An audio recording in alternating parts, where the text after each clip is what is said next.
Hello and welcome back to the second part of direct and partial variation lesson. Just to refresh your memory, in the first part of the lesson we went over the definition of a direct variation, and we learned that in a direct variation the dependent variable, commonly known as y, will vary directly with the changes of the independent variable, commonly known as x. That tells us that the y values will depend solely on x, and y will be a multiple of x, or the equation will be in the form y equals mx. And here is an example: y equals 4x. The y-intercept here is 0. In a partial variation, the dependent variable, commonly known as y, varies partially with the independent variable. And that is because the values of y will depend on the values of x and on what we call a fixed or initial amount. Normally, the linear equation y equals mx plus b will have two terms on the right side. One would be the next term and one will be a constant term, just like indicated in this example. We also went over the different ways of presenting a relation, and we said that a relation can be presented by using a table of values, a graph, an equation, a set of order pairs, or words. And as such, we went over an example of each way of presenting a relation, where we learned how to identify whether it's partial or direct when relations are presented in each and every method of those methods. So if the relation is given by a table of values, we focus on x equals 0, and we try to identify what the values of y will be at x equals 0. If y is equal to 0 at x equals 0, it means that the relation is a direct one. If y is different than 0 at x equals 0, that means that the relation is partial, because that will represent the y-intercept. Graphically speaking, in a direct relation, the line will start at the center or origin of the Cartesian plane, or will pass through the origin, and that's because, again, the y-intercept b equals 0, and the equations of such relations will be in the form y equals mx. In a partial variation, the graphs will start at a point where the y-intercept is different than 0, and the value of this y-intercept will represent the value of b in the equation. Now, in the last example, we are going to take a look at how to find the equation of a line when the relation is described by using words. Remember that a relation can be described using a graph. We went over an example of how to find the equation when the relation is described by a graph. We also took a look at how to find the equation of a relation when the relation is presented by tables of values. And in the last example, we're going to take a look at how to find the equation that represents a relation, whether this is direct or partial. The method is the same when the relation is described by using words. So this one here is not part of the problem. This is simply explaining one more time that we can use description to find or to describe relations, just like we can use a table of values or a graph or an equation. And in this case, we will have to find the equations. More commonly known, such examples are known as word problems. So let's get started. So we have soccer classes that cost $20 per registration and $8 per class. And football classes cost $12 per class. It says nothing about registration. So that means that there is no registration fee. For each relation, as you can see here, we have two relations, soccer and football. We will have to identify the independent and dependent variable. So for independent variable, we have to think, what is a value that we have the freedom to choose? Well, we can choose as many classes as we want, right? And that will determine how much we will have to pay at the end. It works the same as when your parents pay for extracurricular activities, right? So depending on the number of, let's say, for example, piano lessons you take, that would be your total cost at the end of the month, right? So we're going to say number of classes will be the independent variable. The more classes you take, the more money you'll have to pay. Dependent variable will be the cost. Now we have to create a table of values for each of the first 0 to 4 classes. And we have a table for each class or type of class. Now remember that in the first column, we always have the independent variable. The independent variable was the number of classes, so that's what I'm going to write here.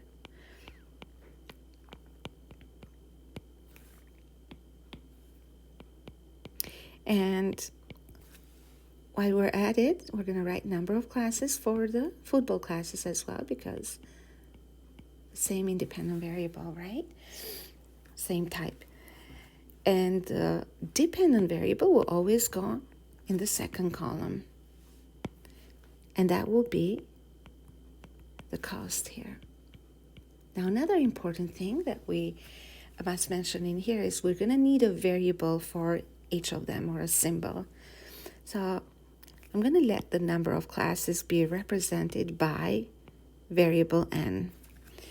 And I will let the cost in dollars be represented by the capital uppercase C. And I also want to add the unit measurement in here, cost in dollars. Okay. And now we're going to get started by giving the independent variable certain values. So from 0 to 4, we are advised to use. So 0, 1, 2, 3, 4. And then again, 0, 1, 2, 3, 4. Now, if you attend 0 classes, you will have to pay at least $20. That would be your registration fee. For 1 class, we will have to pay $20 plus $8. So the total will be $28. For 2 classes, we'll have to pay the registration fee, which is $20, plus 2 classes, each $8. That would be 16 plus 20, or 36. For 3 classes, will be 20 plus 3 times 8, which is 20 plus 24. That's $44. And 4 classes, we have 20 plus 4 times 8. And 4 times 8 is 32, plus 20, 52. Now, for football classes, no classes attended, no money paid, $0. For 1 class, it will cost $12. 2 classes, it will cost 2 classes of $12 each, which makes $24. 3 classes, $12 per class, 3 classes, $36. 4, 12 times 4, 48. So I'm going to list these numbers in here so that they are all lined up. And now we are going to graph each relation. Now, when we graph the relation, it is very, very important that we follow certain steps. Step number 1, we will have to name or title each graph. So for the first graph here, since we're talking about soccer classes, So we are going to write cost versus number of classes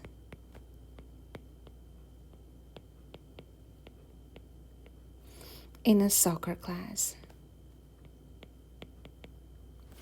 And here we'll have cost versus number of classes for football. And it's important that we either underline the title, or I like to highlight them as well. It makes it easier for me to make more sense of the information. Now, the second thing we need to do is label the axis.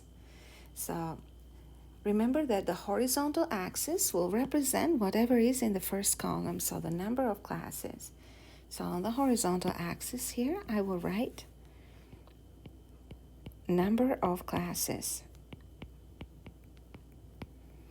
And right here, where the arrow is, I will place the variable that I've used for the number of classes. Now the vertical axis represents whatever goes in the second column. So in the second column, we have cost. So here I'm going to write cost. And right on the arrow, I'm going to write letter C in here.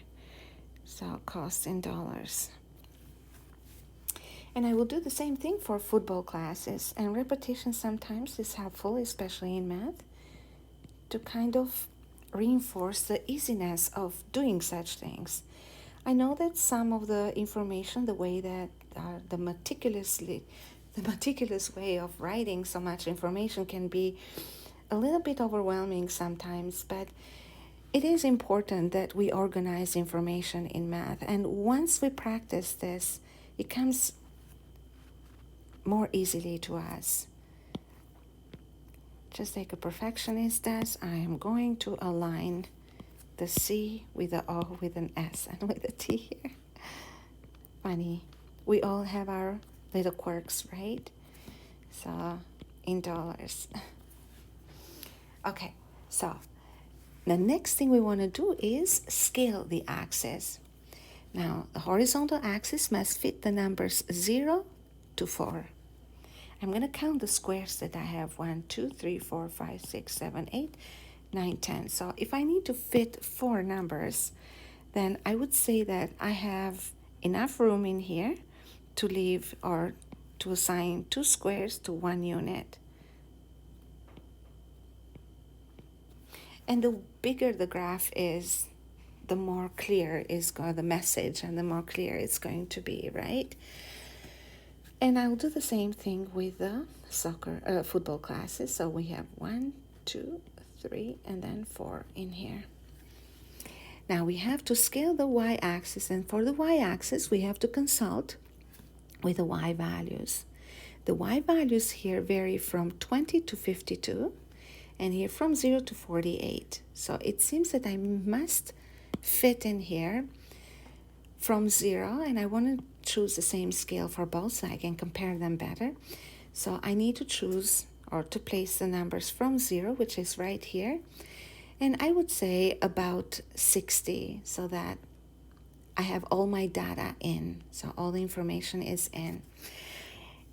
So this is the math that I'm doing in my head right now. So we have to fit vertically, we have to fit in 0 to 60. And now I need to count the squares. And remember that we have to be very generous with these numbers. So we have to go beyond our data based on what we are given, right? So we cannot go, for example, up to 50, because then 52 will be outside the graph, won't be visible to us, right? Now, the next thing you want to do is count how many squares you have in here. So it seems we have 2, 4, 6, 8, 10, 12, 14, 16, 18. So we have 18 squares. So 60 divided by 18, think 60 divided by 20, actually, that would be 3. So we're going to need to give each square at least 3 units. And I'm thinking a little bit more further in here.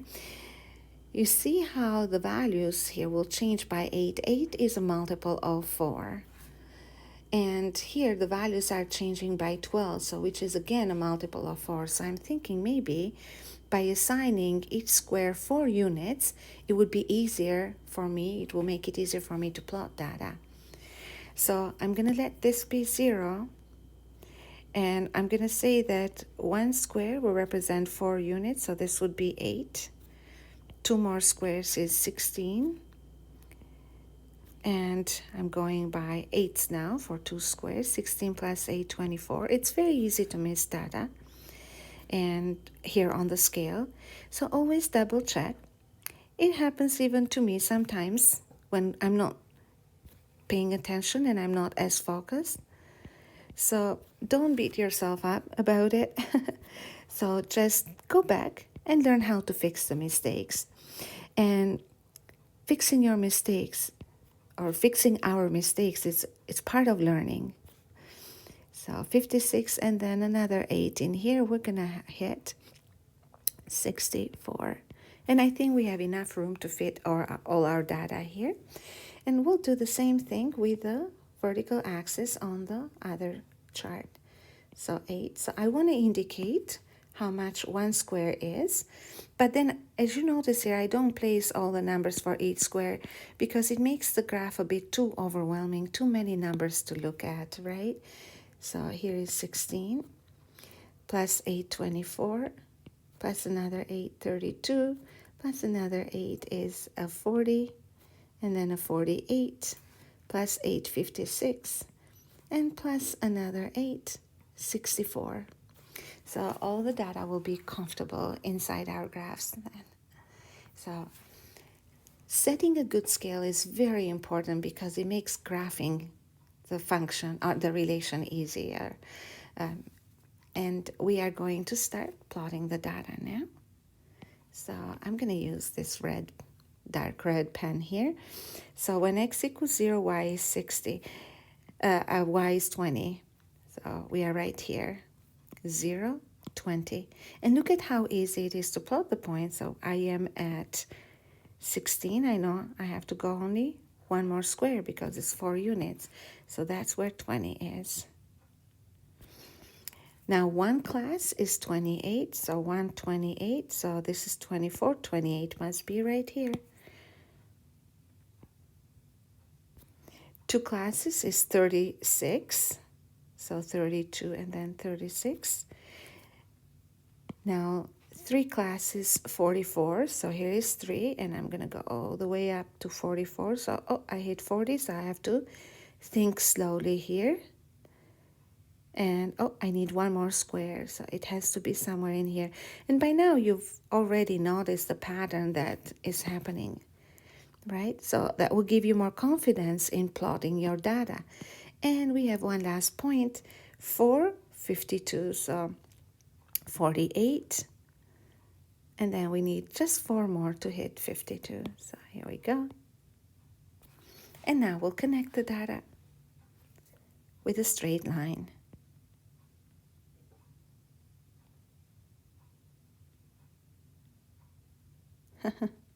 It doesn't want to touch the points, I think.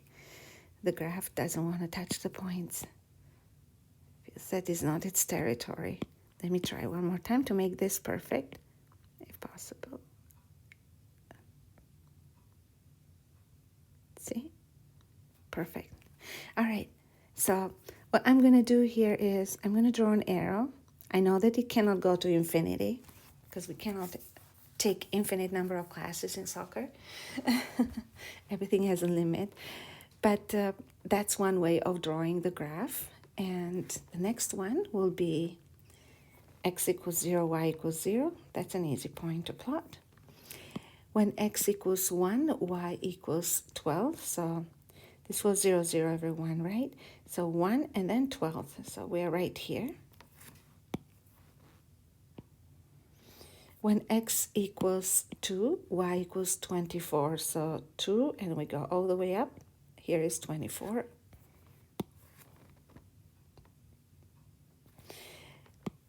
336. So 3, and then we go all the way up to 32 plus 4, 36. So we have to stop here. And by now you probably have noticed the pattern, right, on the graph. And 4 equals 48 in here. So we have the last point up here. And now we'll connect the two, all the points actually. And here we go. Here is the graph.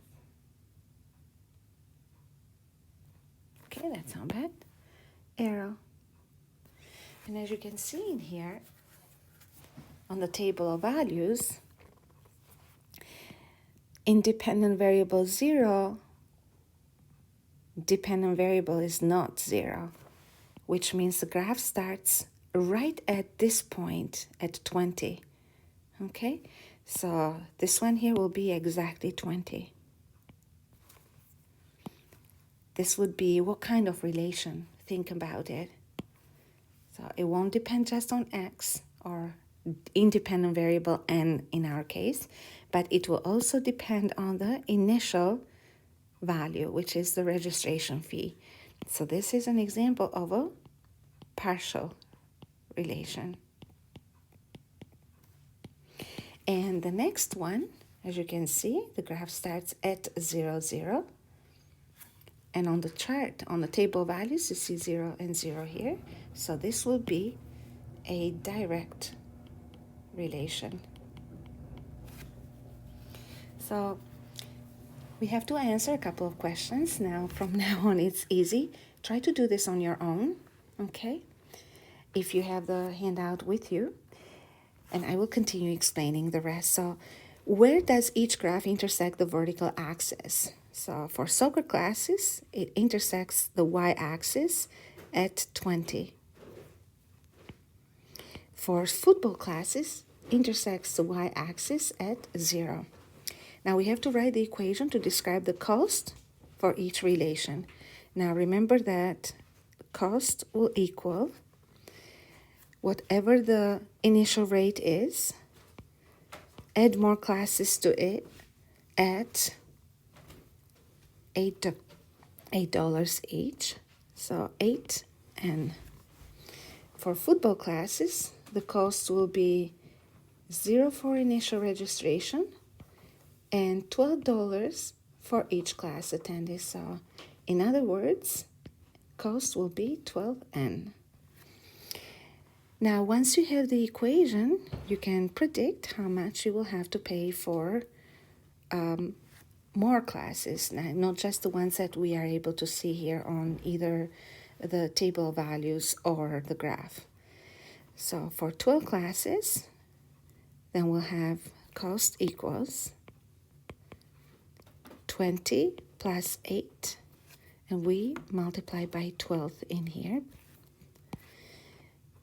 And 12 times 8 is 96 plus 20 is 116.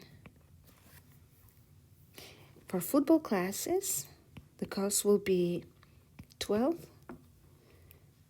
times 12, which is the number of classes. So $12 per each class times 12 classes, which is $144. If you're taking 25 classes, then the cost will be $20 registration fee plus 8 times 25, which is 20 plus 25 times 8 is 200.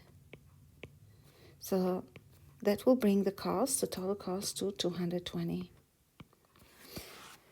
For football classes, the cost will be $12 per class times 25 lessons, and 12 times 25 equals, so 1025 is $250, $300. Okay, so now I want you to focus on the data or the information we just obtained here. For 12 classes, which one cost more, the soccer or football? right? So you see that as the number of classes increases, the total cost for football is higher, even though we didn't have to pay a registration fee, right? So that tells us one more time that there is more to a relation than just the initial fee. So we have to see the final cost. So, and we have to consider how many classes we're planning to take. So if you're taking fewer classes, then you go with no registration fee. But if you take more classes, the cost will add up because of the rate, which is higher. Now, the last question is asking how many classes can you attend for $108? That means that we're given the cost, 108. So the cost in the first relation is 20 plus 8n. For the football classes, we had 12 times n. Now, if the cost is 108, that means that this value here, C, can be replaced by 108. So we write 108 equals 20 plus 8n. And then we solve the equation. So 108 minus 20 equals 8n. So 108 minus 20 would equal 88. Divide both sides by 88. Divided by 8. Divide by 8. And then we'll find that the number of classes you can attend at $108 cost is 11. Now for football classes with $108, so remember $108 will replace the cost in the equation, the cost variable. So 108 equals 12n. Divide both sides by 12.